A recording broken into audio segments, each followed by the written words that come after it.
Hello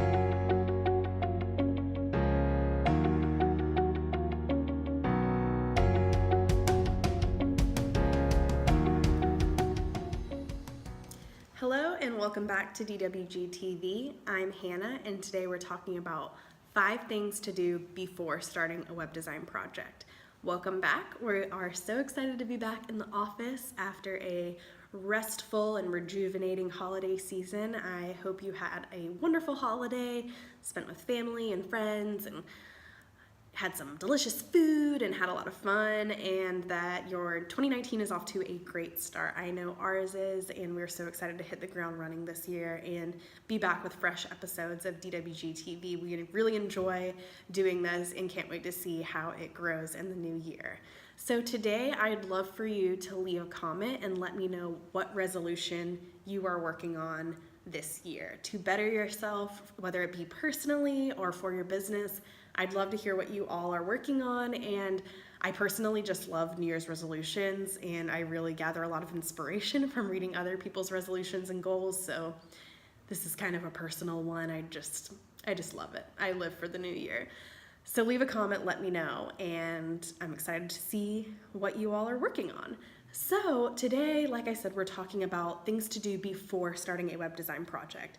It's a new year, we're all excited, and a lot of that excitement brings about change and desire to grow and try new things. And with that may come some inspiration to revamp your website, or for some of you to create a website in the first place. Maybe you don't have one already, and that's great. I'm glad you're thinking about taking that project on. So we really just want to make sure that we are doing these things so that when you take on this project, which is time consuming and it can get stressful at times, we want to make sure that you're set up for success when it comes to that project, so you're getting the most out of your time and financial investment. So without further ado, let's dive right in. So number 1, establish your purpose. Whether you are starting from scratch or doing a facelift to your website, you want to know what it is you're trying to accomplish with your website, whether that be you're trying to sell products, you're trying to promote your services, you're really just trying to spread awareness about your brand and its mission. Whatever it be, just take a step back and think, why am I doing this? If you are just doing an update to your website, think, what is driving me to want to make this change? What is it about my current website that I don't love? What is am I just bored with it, or are there some real structural or branding issues there that just aren't working? Really take inventory of your current site and just make a list, what's working, what's not, and that will really help kind of get your mind in the right place, so that whether you are going at this alone and doing your redesign in-house, or you're working with a creative agency like DeBose Web, that you kind of have laser focus, and that these design updates and these structural updates that you're making to your website, that they have true purpose and that they're going to have impact in the long run. So think about too, what is the end result you're trying to accomplish with this? And something that is super helpful back to the new year is setting SMART goals. And if you haven't heard of SMART goals, it's an acronym that stands for specific, measurable, attainable, realistic or relevant, whichever definition you read, and timely. That's what SMART stands for. And that really just makes sure that your goals are able to be accomplished and that you can measure them and make sure that you are working towards something. So make sure that you're setting goals and thinking about, what do I want this end result to be? And think also, what are your non-negotiables? What do you absolutely need to see happen with this update, whether it be in the first iteration or 5 iterations down the road? Where are you trying to get to? And another pro tip here is just to gather inspiration. I mean, this can be a super fun exercise just to kind of go out there and explore. And just when you're perusing websites, whether they be within your industry and your vertical or not, just think, if there's websites that you love, why do I love it? Why do I feel this way when I visit this website? And kind of take inventory of that and think, how can I take this and this element that makes me feel so excited or just makes you feel a certain way, how can I integrate that into my own site? So just really think about where you're headed, make sure you have goals set, and make sure that you're gathering inspiration so that you can share that with your in-house team or your creative agency, whoever you're working with. And knowing your purpose will really just make sure you're focused and that everyone is on the same page and that you're working towards a common goal. So next, define your target audience. And this is a no-brainer. I'm sure that you have your target audience in mind already, but it's super important to always be revisiting your target audiences. And maybe you've heard of the concept of personas before, whether it be marketing personas or buyer personas. These are data-driven, fictionalized representations of your ideal customers. And it's likely that you've already conducted some market research in the past. So take that and kind of revisit that and do an exercise with a lot of various departments in your business and your company organization. If you can do that, that's awesome to kind of workshop this together. But you're really going to want to take some time and think about who your ideal customers are, and you're going to have a lot, and that's okay. But just start with a few, your most important ones that you're trying to reach with your website, and just really get specific with their age, their geographic location, their occupation, education level, their goals and challenges. How are they consuming information? Where are they getting their information from? And how are they communicating? And really just knowing these super specific characteristics and attributes about your ideal customers will really make sure that the decisions that you're making with your web design project, that they are fueled by market research and that they are strategic decisions, and that you're not just making decisions because it looks beautiful or that you saw another company doing that and you think it worked for them, it'll work for us too. You need to make this personal and make sure that it is aligned with your brand and your mission. So take some time to do that, and this is really going to ensure, again, that you're getting the most bang out of your buck and the most out of your time investment that you're spending on this design project. And this is something to constantly be working on. Never let your personas take a back seat. You always want to be revisiting them because your ideal audiences and your ideal customers, they change and evolve over time as your business grows. So make sure that this is kind of something that's regularly on your calendar to revisit with your colleagues. So next, let's talk about branding. You really want to take a hard look at your branding before going into a web design project. And maybe it's been a couple years since you have designed your logo or chosen your colors for your brand. And just pull up your website and look at it and think, does this still align with what we are trying to communicate with our ideal customers?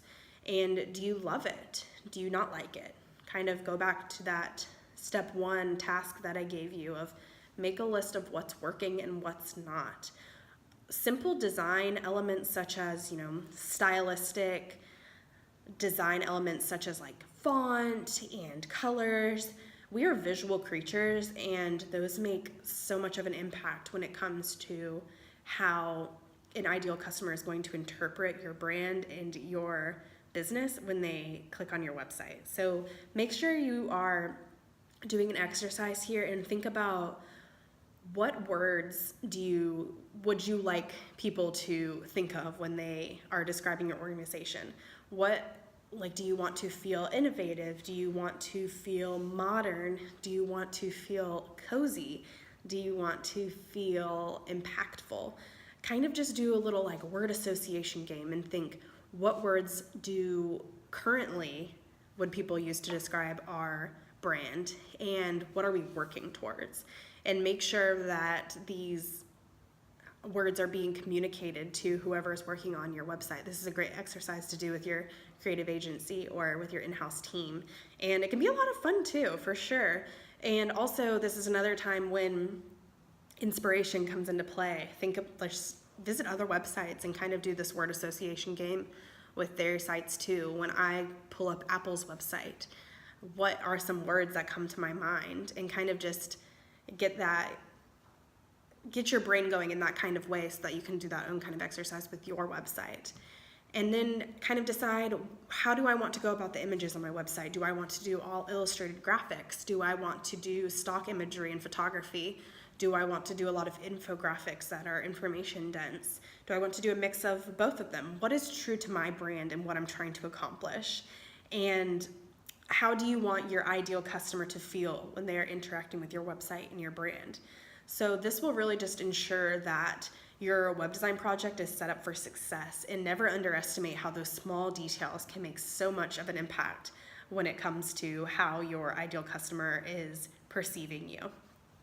So next, develop a content strategy.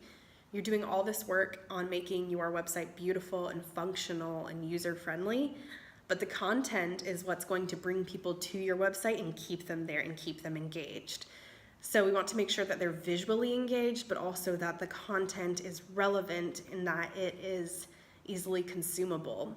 So think about your actual web copy. Think about your social media copy, blogs, any kind of written content that's going to be on your website or bringing people to your website. That needs to be thought of in advance. Who is going to be doing the writing for you?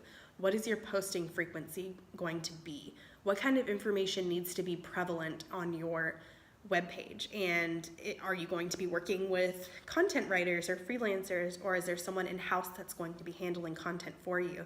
That's something that you need to establish beforehand, so that when your website is ready and it's ready to be launched, that you're not like, oh, I needed content for this, I didn't think about this. No, you need to be thinking about it now. And like I said, it's what's going to keep people coming to your website, keeping them engaged and wanting them to continue seeking further down the funnel on your website. So a great tip here, if you don't already have them, is using content planners and social content calendars to kind of plan out your social media posts and your blogs, and a great way to just visually organize that and plan that long term, so that you don't get super excited when your website is live and you're good about blogs for the first couple of months and then they kind of just take the back seat. No, you want to make sure that this is a regular thing and that you're posting consistently. And your frequency, that's up to you, how often you want to be posting. But just make sure that it's consistent and that you are constantly staying in front of your ideal customers. And this is where your personas come into play too. Make sure that the copy that you're crafting is speaking to them, because copy and content is receiver oriented. So make sure that anything that you're doing is done with these personas in mind. So pro tip, be prepared with a content strategy before your website goes live. So important. And number 5, our last tip, is just to be realistic. Website design projects are a big undertaking. You want to make sure that you know how much time that you have and what your current schedule looks like before you just dive in and say that we're ready for this. You need to do the upfront work to make sure that you have a clear focus and a clear goal as to what you're trying to accomplish with this project, so it isn't a waste of your time and a waste of your money. You want to make sure that you are just being honest with yourself about the time that you have, and also just to be realistic with your expectations. At DuBose, we work with a method known as GDD, Growth Driven Design, so that updates are done on a continuous basis. It's based on continuous improvement, so that it's not just a one and done project. We're constantly making improvements to our own website and the partners' websites that we work on. And this is a great idea because like I said, your target audiences are always changing, and in such like an information dense world and such an online world, changes come super quick. So you want to make sure that you're responding to that and that your website is consistently and continuously adapting. So when you're working on your timeline, make sure that you're fair and flexible and realistic with your expectations, and that you aren't just on this New Year's high and that you think that you can conquer the world. No, you need to take a step back and just be realistic with what can be done in the time that you have allotted. So that's really all I have, short and sweet today. I hope this was helpful. And what I really just want to drive home here is that it's so important to do the upfront work before just diving straight into a web design project. You really want to make sure that that strategic work is done up front. And if you're working with a creative agency like DuBose Web, we're going to make sure that we're with you every step of the way through that project. we don't do any design projects without making sure that the strategy is sound and that it is on par with what our partners are trying to accomplish. So just make sure that whatever creative agency that you choose to work with, that they are on the same page as you and that you're both working towards a common goal, and that you're not just handing it over to them to build a beautiful website and then you're wondering, what do I do with this? So I hope these tips were helpful. If you liked today's chat, please like and share this video and connect with us on Twitter, LinkedIn, Instagram. We're on all the places, so we'd love to get a follow from you and just connect with you there and continue the conversation about these types of things. And if you have an idea or a suggestion for a video to do in the future, we're always looking for ideas, and we want to make sure that these videos are on par with what you're trying to get out of them. So leave a comment if you have a suggestion. We'd love to hear it. We're all ears there, and we'll be back on January 22nd at 1 p.m. Eastern Time to talk with Laura Bosco. She is a copywriter and self-proclaimed people person, which I love. That's on her website. People person and copywriter. I love that. So we'll be talking with her about how she crafts web copy that keeps customers intrigued. So that'll be a great chat, and I can't wait to talk to her, and I think that'll be a super valuable conversation for our viewers. So make sure you mark your calendars for that. We'll be posting reminders on our social platforms, so make sure you're following there so you don't forget. And other than that, we can't wait to see you in our next DWG TV episode. And like I said, follow along with us on social, and we can't wait to see you next time. Bye guys. Thanks.